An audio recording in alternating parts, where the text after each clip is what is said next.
வணக்கம். வணக்கம். இது இலங்கையின் முதல் தர செய்தி வழங்குனர் நியூஸ் ஃபர்ஸ்டின் பிரதான செய்தி. உங்களுடன் இணைந்து கொள்வோர் சந்திரிகா ஆறுமுகம், ரியாஸ் ஹாரிஸ். இன்றைய விரிவான செய்திகளுக்கு செல்லும் முன்னர் முதலில் தலைப்புச் செய்திகள்.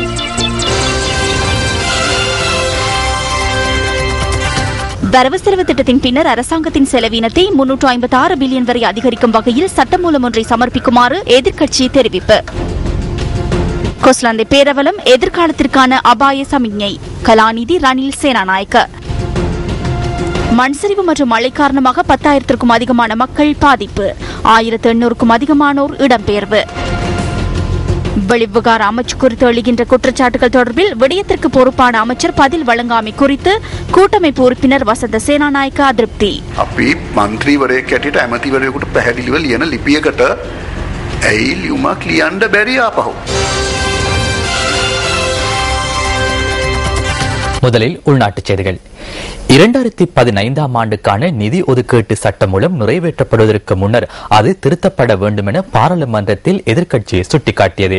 குறித்த திருத்தத்துக்கு அமைய அரசாங்கத்தின் மொத்த செலவீனமாக 1,812 மில்லியன் ரூபாவிலிருந்து 2,168 மில்லியன் ரூபாய் வரை அதிகரிக்குமாறு கோரிக்கை விடுக்கப்பட்டுள்ளது. සේවා වියදම් සඳහා අවශ්‍ය වේයයි ඇස්තමේන්තු කර ඇති රුපියල් 1,812 பில்லியன்.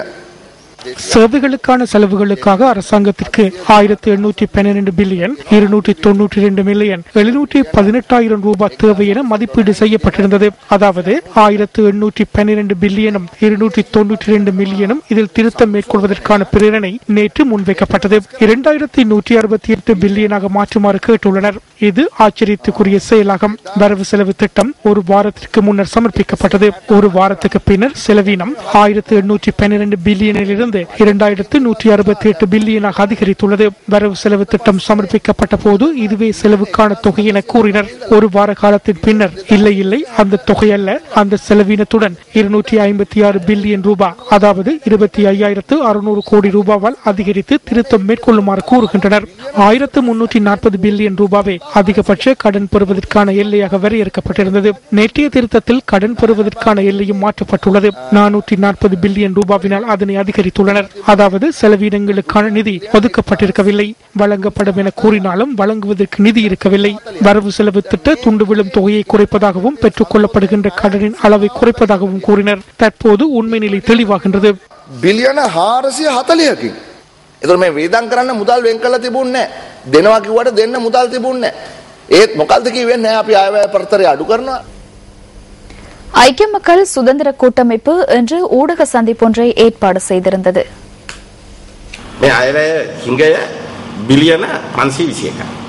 வரவு செலவு திட்ட துண்டு விழும் தொகை 521 பில்லியன்களாகும். 521 பில்லியன் ரூபாய் என்பது அமெரிக்க நாணயத்தில் 4 பில்லியன்களாகும். எவரிடம் இருந்தாவது கடனை பெற்றுக் கொள்ளாமல் இந்த வரவு செலவு திட்டத்தை ஈடு செய்யும் அளவிற்கு பொருளாதாரம் பலமடைந்துள்ளது.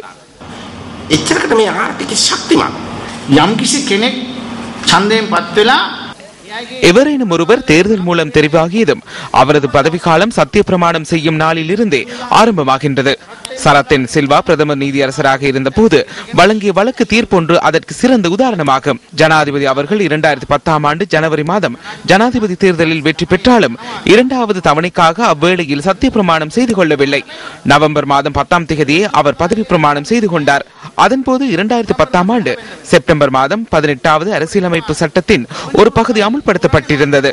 எனவே 2010ஆம் ஆண்டு நவம்பர் மாதம் ஜனாதிபதி 18வது அரசியலமைப்பு திருத்தத்திற்கு உள்வாங்கும் வகையிலேயே சத்திய பிரமாணம் செய்து கொண்டார். 18 වෙනි සංශෝධනයේ ඇතුළත් වූ ව්‍යවස්ථාව අනුව දිනන්න මිනිස්සු කැමති ජනතාවගේ ඉල්ලුම මත வெற்றி பெறும் மற்றும் மக்களின் ஆதரவை வென்ற தலைவர்களுக்கு வாக்களிக்கும் உரிமையை நாம் பெற்றுக் கொடுத்தோம். சிலவேளை தொடர்ந்து தோல்வியடைந்த, குறிப்பாக 2 தடவைகளுக்கு மேல் தோல்வியடைந்த ஒருவருக்கு மீண்டும் போட்டியிடும் உரிமை இருக்கின்றது. எனவே தோல்வியடைந்த ஒருவருக்கு 2 தடவைகளுக்கு மேல் போட்டியிட முடியும் என்றால் வெற்றி பெற்ற ஒருவருக்கு 3வது தடவை போட்டியிடும் உரிமையை இல்லாமல் செய்வது பாரிய மனித உரிமை மீறலாகும். கொஸ்லாந்தை மீரியபெத்த பகுதியில் மண்சரிவு அனர்த்தம் காரணமாக காணாமல் போனோரை தேடும் பணிகளுக்கு மழையுடன் கூடிய வானிலையினால் இன்று இடையூறு ஏற்பட்டது. அந்த பகுதியில் மண்சரிவு ஏற்படுவதற்கான சாத்தியக்கூறுகள் தென்படுவதாக தேசிய கட்டட ஆய்வு நிலையத்தினால் எச்சரிக்கை விடுக்கப்பட்டுள்ள நிலையிலேயே இந்த மீட்பு பணிகள் முன்னெடுக்கப்பட்டு வருவதாக மத்திய பாதுகாப்பு படையணியின் கட்டளை தளபதி மேஜர் ஜெனரல் மனோ பெரேரா தெரிவிக்கின்றார். மீரியபெத்த பகுதியில் மண் சரிவில் சிக்கொண்டவர்களை மீட்கும் பணிகள் 7வது நாளாக இன்று முன்னெடுக்கப்பட்டன. இன்று சடலங்களோ உடல் அவயங்களோ கண்டுபிடிக்கப்படவில்லை என மத்திய கட்டளை தளபதி மேஜர் ஜெனரல் மனோ பெரேரா தெரிவித்தார்.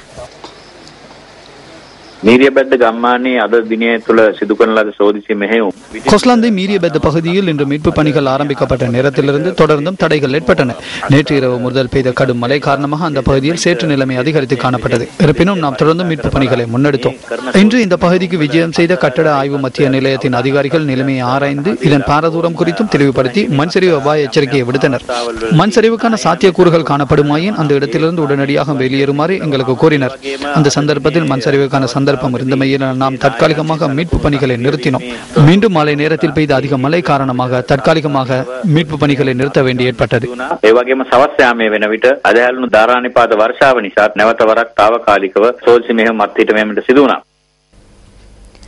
கொஸ்லாந்த மேரியபெத்த மண்சரிவு இடம்பெற்ற பகுதிகளுக்கு வடமாகாண முதலமைச்சர் சி வி விக்னேஸ்வரன் சென்று பார்வையிட்டுள்ளார்.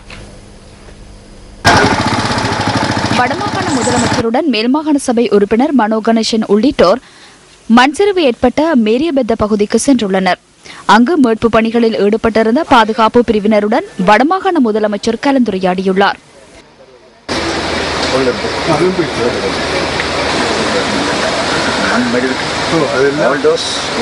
சட்டங்களை நாங்கள் கண்டு பழக்கப்பட்டு விட்டோம். ஆகவே அந்த மக்களினுடைய மனோநிலை எங்களுக்கு நடந்ததுதான் இந்த மக்களுக்கும் ஏற்பட்டுள்ளது. எங்களால் முடிந்தவற்றை நாங்கள் அவர்களுக்கு செய்ய வேண்டும் என்ற அந்த ஒரு உடனுக்குடனேயே அவர்களுடைய மனதிலே எழுந்த அந்த எண்ணத்தின் பயனாகத்தான் என்னை அவர்கள் அனுப்பி இருக்கின்றார்கள்.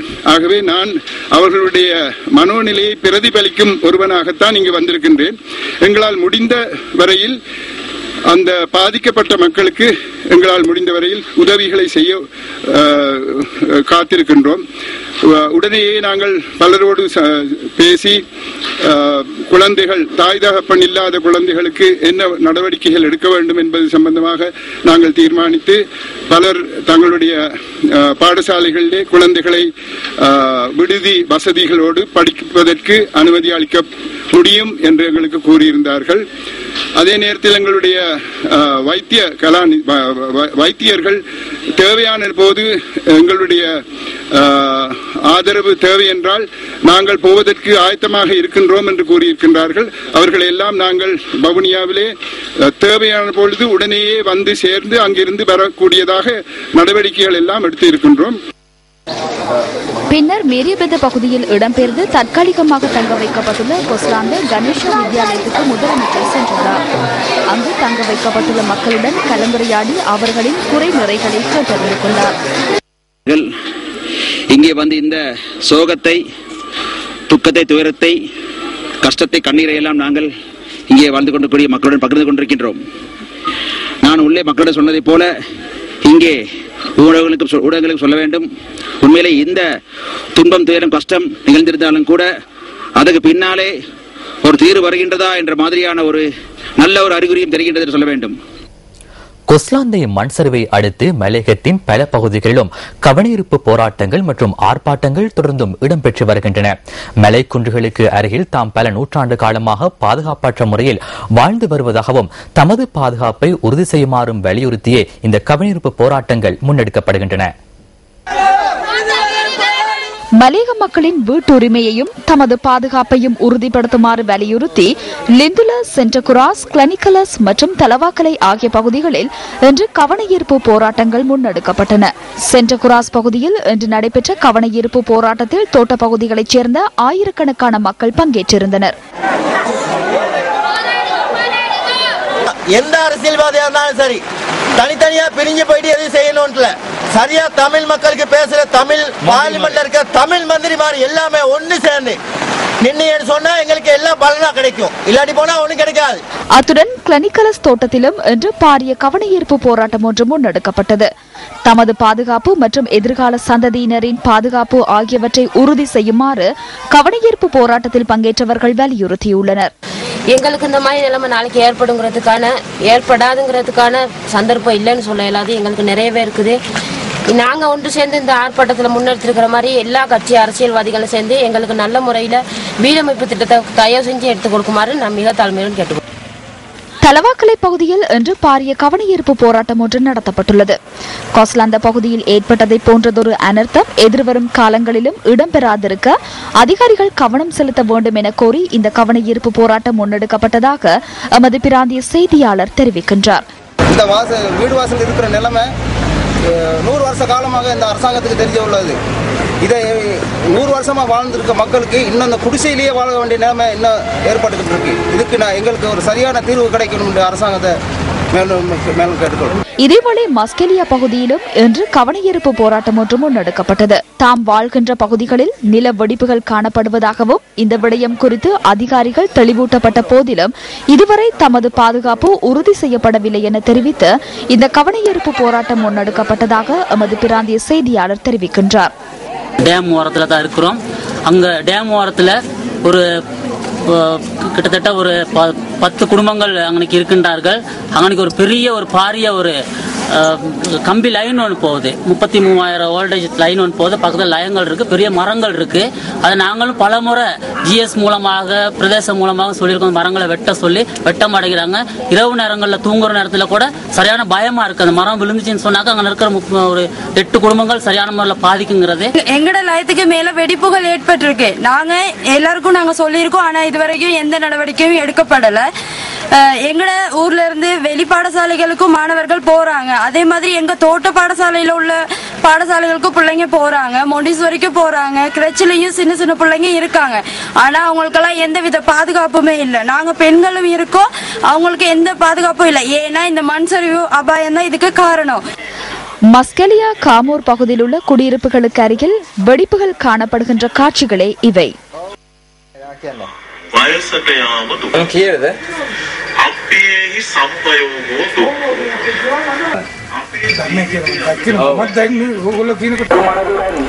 நுவரெலியா லபுகெலே பகுதி வாழ் மக்கள் கொஸ்லந்த சம்பவத்துக்கு அஞ்சலி செலுத்தும் வகையிலான நிகழ்வொன்றை ஏற்பாடு செய்திருந்தனர். லபுகெலே தேயிலை தொழிற்சாலைக்கு முன்பாக இருந்து கோவில் வரை சமூகம் அளித்த மக்கள் எதிர்ப்பு நடவடிக்கையொன்றையும் முன்னெடுத்தனர். கொஸ்லாந்தையில் இடம்பெற்றதை போன்றதொரு அனர்த்தம் மீண்டும் ஒருமுறை இடம்பெறாத வகையில் நடவடிக்கை எடுக்கப்பட வேண்டும் என ஆர்ப்பாட்டக்காரர்கள் வலியுறுத்தியுள்ளனர்.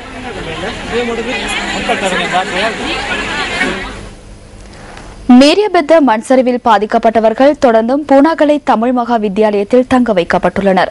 இன்னும் 2 தினங்களுக்குள் அவர்களை வேறு இடங்களுக்கு மாற்ற உள்ளதாக மத்திய கட்டளை தளபதி மேஜர் ஜெனரல் மனோ பெரேரா தெரிவிக்கின்றார். மீரியபெத்த மண் சரிவில் பாதிக்கப்பட்ட 57 குடும்பங்களைச் சேர்ந்தவர்களை இன்னும் 2 தினங்களில் வேறு இடங்களுக்கு மாற்ற உள்ளதாக மத்திய பாதுகாப்பு படையணியின் கட்டளை தளபதி மேஜர் ஜெனரல் மனோ பெரேரா தெரிவிக்கின்றார். கொஸ்லாந்தை பகுதியைச் சேர்ந்தவர்களை அம்பிட்டி கந்த் தோட்டத்தில் தற்காலிகமாக குடியமர்த்துவதற்கு நடவடிக்கை எடுத்துள்ளதாகவும் அவர் குறிப்பிட்டார்.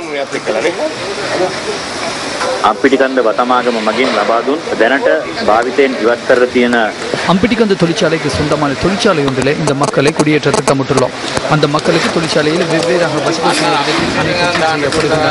இன்னும் 2 நாட்களில் அந்த மக்களை அங்கு தற்காலிகமாக தங்க வைப்பதற்கு நாம் நடவடிக்கை எடுத்திருக்கின்றோம். அதேபோன்று அவர்களின் வாழ்வாதாரத்தை மேம்படுத்திக் கொள்வதற்காக அவர்களின் தோட்ட நடவடிக்கைகளை மேற்கொள்ள அவர்களுக்கு சந்தர்ப்பம் வழங்கப்பட்டுள்ளது. தொழிற்சாலைக்கு காலையிலே சென்று மீண்டும் மாலை அவர்களின் தங்குமிடத்திற்கு செல்வதற்கான சந்தர்ப்பத்தை ஏற்படுத்தி கொடுத்துள்ளோம். பாதிக்கப்பட்டவர்கள் தற்போது பூனாகலை தமிழ் மகா வித்தியாலயத்தில் தங்க வைக்கப்பட்டுள்ளனர். அங்கு 1100 பேர் தற்காலிகமாக தங்க வைக்கப்பட்டுள்ளனர். அவர்களில் 226 பேர் மீரியபெத்த மண்சரிவால் பாதிக்கப்பட்டவர்கள் என தெரிவிக்கப்படுகிறது. இதேவேளை கொஸ்லாந்தை மண்சரிவால் பாதிக்கப்பட்டவர்கள் தங்க வைக்கப்பட்டுள்ள பூனாகலை தமிழ் மகா வித்தியாலயத்திற்கு நியூஸ் ஃபர்ஸ்ட் குழுவினர் இன்று சென்று பார்வையிட்டு நிலைமை குறித்து ஆராய்ந்தனர். செய்திகள் தொடர்கின்றன. மண்சரிவு மற்றும் கடும் மழை காரணமாக நாட்டின் பல பகுதிகளையும் சேர்ந்த 10,000க்கும் அதிகமான மக்கள் பாதிக்கப்பட்டுள்ள அதேவேளை சுமார் 1,800 பேர் இடம்பெயர்ந்துள்ளதாக இடர்முகாமைத்துவ மத்திய நிலையம் தெரிவிக்கின்றது. மாவட்டங்கள் சிலவற்றின் மண்சரிவு அபாயம் அதிகரித்துள்ளமையினால் மண்சரிவு எச்சரிக்கை தொடர்ந்தும் விடுக்கப்பட்டுள்ளதாக தேசிய கட்டட ஆய்வு நிலையத்தின் சிரேஷ்ட புவியியல் நிபுணர் கலாநிதி காமினி ஜெயதிச தெரிவிக்கின்றார். இதேவேளை கடும் மழை காரணமாக நாட்டின் சில பகுதிகளில் வெள்ளப்பெருக்கு ஏற்பட்டுள்ளது. அதிக மழையுடன் கூடிய வானிலையை அடுத்து புத்தளம் மாவட்டத்தின் பல பகுதிகள் நீரில் மூழ்கியுள்ளன. இவ்வாறு ஏற்பட்டுள்ள வெள்ளப்பெருக்கினால் குறித்த மாவட்டத்தைச் சேர்ந்த 1055 குடும்பங்களைச் சேர்ந்த 3675 பேர் பாதிக்கப்பட்டுள்ளனர். இவர்களில் 191 பேர் இடம்பெயர்ந்து 4 தற்காலிக முகாம்களில் தங்க வைக்கப்பட்டுள்ளதாக இடர் முகாமைத்துவ நிலையம் குறிப்பிடுகின்றது. இதை தவிர புத்தளம், முந்தல், ஸ்லாபம், மகவீர ஆகிய பகுதிகளில் உள்ள பல வீடுகள் நீரில் மூழ்கியுள்ளன. வெள்ளப்பெருக்கினால் முந்தல், சினிமாபுர பகுதியை அதிக அளவில் பாதிக்கப்பட்டுள்ளதாக தெரிவிக்கப்படுகின்றது.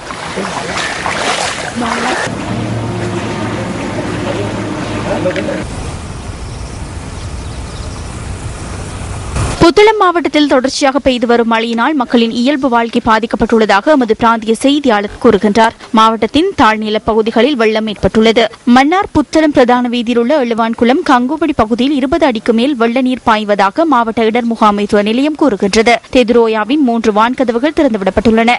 இங்கினிமிட்டிய நீர்த்தக்கத்தின் 197 அடி நீரும், ராஜாங்கனி நீர்த்தக்கத்தில் 33.5 அடி நீரும் காணப்படுவதாக இடர் முகாமைத்துவ நிலையம் குறிப்பிடுகின்றது. சிறு குளங்களில் நீர் நிரம்பியுள்ள நிலையில் பெரும்போக பயிற்சிக்கு மேற்கொள்ளப்படும் வயல்களில் வெள்ள நீர் நிரம்பி காணப்படுவதால் நெற்செய்கை பாதிக்கப்படுவதாகவும் விவசாயிகள் தெரிவிக்கின்றனர்.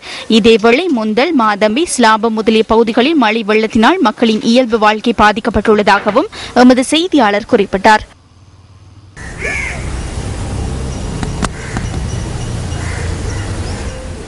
வட்டவல தமிழ் வித்தியாலயத்தின் கட்டடம் ஒன்றின் மீது மரம் ஒன்று முறிந்து விழுந்துள்ளது. இந்த சம்பவத்தில் 3 மாணவர்கள் காயமடைந்துள்ளதாக எமது செய்தியாளர் தெரிவிக்கின்றார்.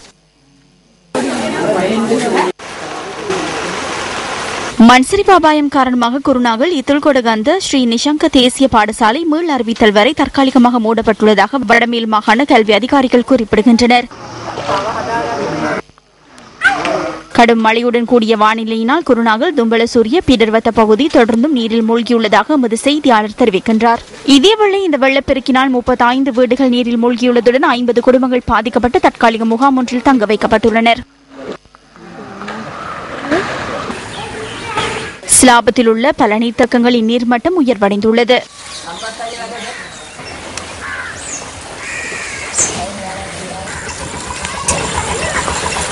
அனுராதபுரம் திசாவாவி பெருக்கெடுத்தமையினால் வான்கதவுகள் திறந்துவிடப்பட்டுள்ளன. இதேவேளை அங்கமுவ நீர்த்தக்கத்தின் 2 வான்கதவுகள் 2 அடி உயரத்திற்கு திறந்துவிடப்பட்டுள்ளன.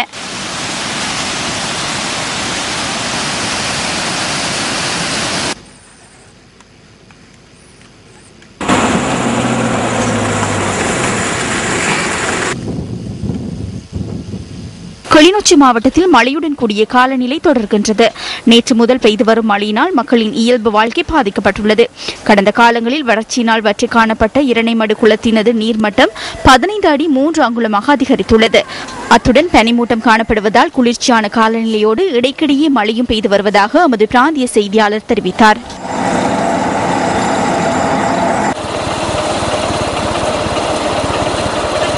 கேகாலை, ரத்னபுரி, மாத்தளை, வதுளை, கண்டி, நுவரலியா மற்றும் களுத்துறை ஆகிய பகுதிகளில் உள்ள பிரதேச செயலகங்களுக்கு மண்சரிவு அபாய எச்சரிக்கை விடுக்கப்பட்டுள்ளது.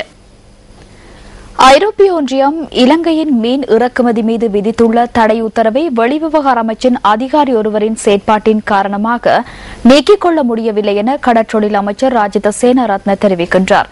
இன்று நடைபெற்ற ஊடக சந்திப்பின் போதே அவர் இதனை கூறினார். 25ஆம் திகதி வரை மூடிவிடாமல் சந்தர்ப்பம் வழங்குவதாக கூறினர். ஆவணங்களை நாம் நேர்த்தியாக தயாரித்தோம். அனைவருக்கும் அது புரியும். அதனை எமக்கு வழங்கும் விடயம் தொடர்பில் கலந்துரையாடப்பட்டது. வெளிவிவகார அமைச்சு கலந்துரையாடல் ஒன்றை நடத்தியது.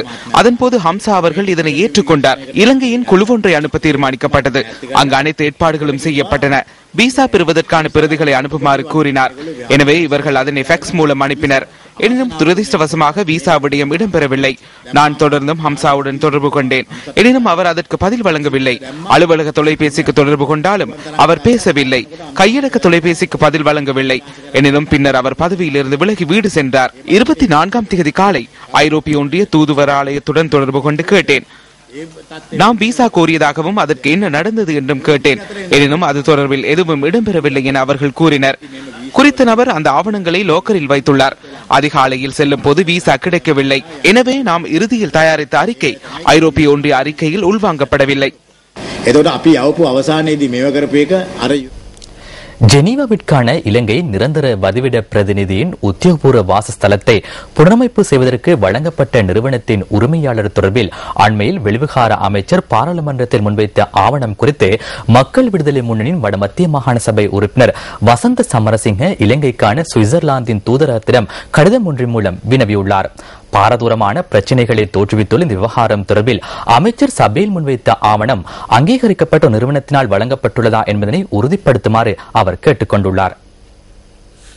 ஜெனீவாவிற்கான இலங்கை நிரந்தர வதிவிட பிரதிநிதியின் உத்தியோகபூர்வ வாசஸ்தலத்தை புனரமைத்தல் தொடர்பிலான கொடுக்கல் வாங்கல் குறித்து நிதி அமைச்சின் உயர் அதிகாரிகளால் தயாரிக்கப்பட்ட கணக்காய்வு அறிக்கைக்கு ஏற்ப ஒப்பந்தம் வழங்கப்பட்ட நிறுவனத்தின் உரிமையாளரான PT துரைராஜா LTTE அமைப்புடன் தொடர்பு வைத்திருந்ததாக குற்றம் சாட்டப்பட்டு 2011 ஆண்டு 10 மற்றும் 12 திகதிகளில் சுவிட்சர்லாந்து பெடரல் போலீசாரினால் கைது செய்யப்பட்டுள்ளதாக வசந்த சமரசிங்க தனது கடிதத்தில் சுட்டிக்காட்டியுள்ளார்.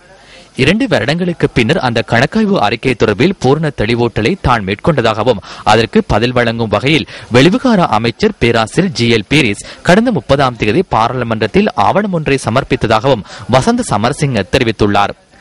துரைராஜா குற்றச்செயல்களோடு தொடர்புபடவில்லை என குறிப்பிட்டுள்ள அந்த ஆவணம் சுவிட்சர்லாந்தின் அங்கீகரிக்கப்பட்ட ஒரு நிறுவனத்தினால் வழங்கப்பட்டுள்ளதா என வசந்த சமரசிங்க இலங்கைக்கான சுவிட்சர்லாந்தின் தூதராலயத்துக்கு அனுப்பி வைத்துள்ள கடிதத்தில் வினவியுள்ளார்.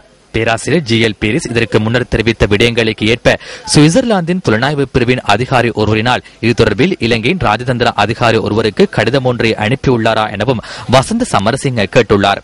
இதேவேளை வெளிவிகார அமைச்சின் செயலாளர் தொடர்பில் சுமத்தப்படும் குற்றச்சாட்டுகள் குறித்து கேட்டறிந்து கொள்ளும் வகையில் தான் வெளிவிகார அமைச்சருக்கு எழுதிய கடிதத்துக்கு இதுவரையில் உரிய பதில் கிடைக்கவில்லை என ஐக்கிய மக்கள் சுதந்திர கூட்டமைப்பின் பாராளுமன்ற உறுப்பினர் வசந்த சேனநாயக்க தெரிவிக்கின்றார். හිටපු තානාපතිතුමාගේ සිදුවීමෙන් පසුව முன்னாள் உயர்ஸ்தானியர் கிறிஸ் நோனிஸ் தொடர்பிலான சம்பவத்தின் பின்னர் வெளிவிகார அமைச்சின் செயலாளர் தொடர்பில் பல்வேறு கருத்துக்களும் குற்றச்சாட்டுகளும் முன்வைக்கப்பட்டன.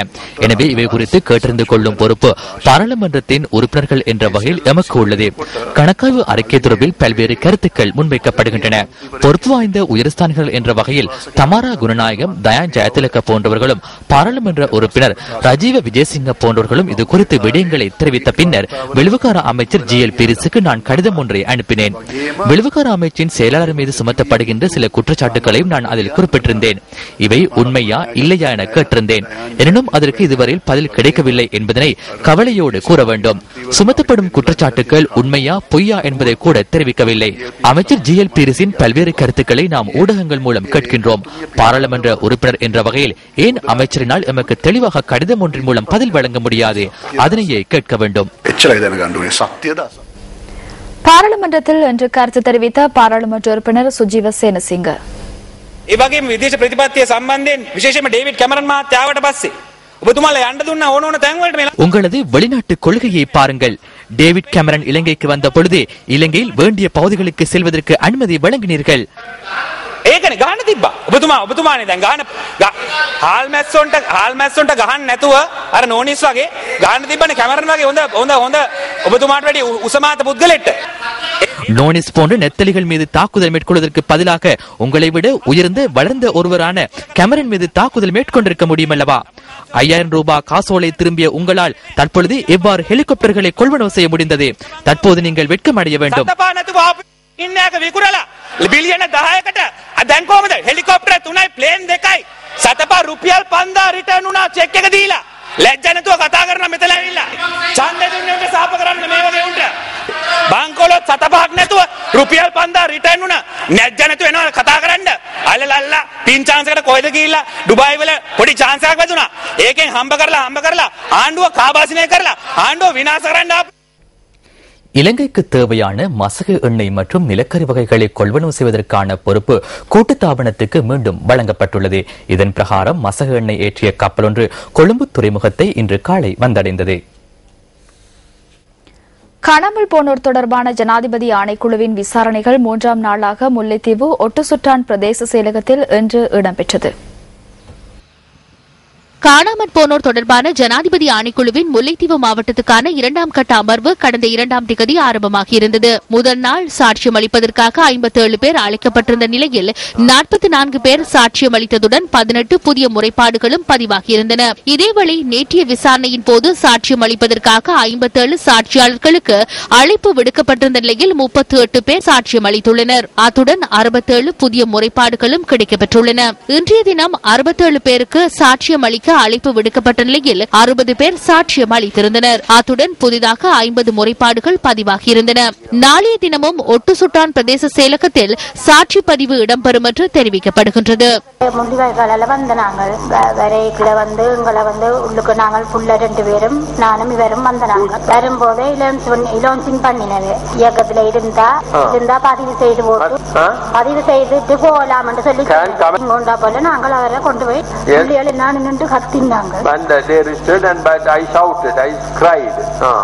அதுக்கு பிறகு They took him away, but I don't know as to what had happened to him after that. நாங்கள் கையில உணர்ந்து ஆமிட்ட கொடுத்தாங்க, காயப்பட்டு ஆமிட்ட கொடுத்தாங்க.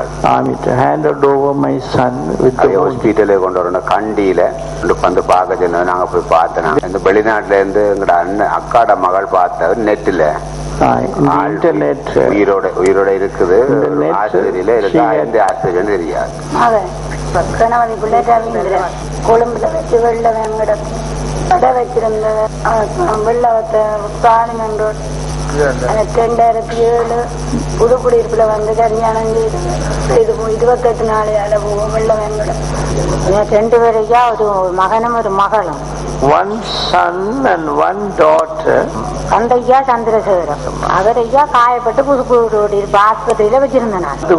மருந்து செய்து கொண்டதான் நான் வச்சு பராமரிச்சேன். அப்ப அதுக்கு ஐயா செல்போட தோங்கிட்டாங்க கடைசி கட்டத்துக்கு ஆஸ்பத்திரி. அப்ப பேருந்து அவியல் உடனே என்னை மகனை மேய்ச்சி கன பேர் செத்து போச்சுன்னா கன பேர் தப்பிட்டுனா. அப்ப என்னை மகனை மேய்ச்சி கொண்டே மாத்தல ஆஸ்பத்திரியில கப்பல் வந்து அங்கே ஏற்று. அப்ப புள்ள கப்பல்ல போனது, கப்பல்லே கொண்டு போனது. எங்க பறிச்சினமோ எடுத்தினமோ விளையாட்டுச் செய்தி. பாதுகாப்பு சபைகளின் 8வது மெய்வல்லுநர் போட்டிகளில் 2ஆம் நாளான இன்று 2 போட்டி சாதனைகள் நிலைநாட்டப்பட்டன. பாதுகாப்பு சேவைகளின் 8வது மெய்வல்லுநர் போட்டிகள் கொழும்பு சுகோதாச விளையாட்டரங்கில் நடைபெறுகின்றன. இதில் 2ஆம் நாளான இன்று நடைபெற்ற ஆடவருக்கான 110 மீட்டர் தடைத்தாண்டல் ஓட்டத்தில் இலங்கை கடற்படை கழக வீரரான KPH நிர்மால் புதிய போட்டி சாதனையை நிலைநாட்டினார். போட்டியை அவர் 14.41 செகண்டில் கடந்து சாதித்தார். இந்த போட்டிகள் நாளை முடிவுக்கு வர உள்ளதும் குறிப்பிடத்தக்கது. இத்துடன் நியூஸ் ஃபர்ஸ்டின் 8 மணி பிரதான செய்தி நிறைவு பெறுகின்றது. நியூஸ் ஃபர்ஸ்டின் டுநைட் செய்தி 10:45 எதிர்பாருங்கள். வணக்கம்.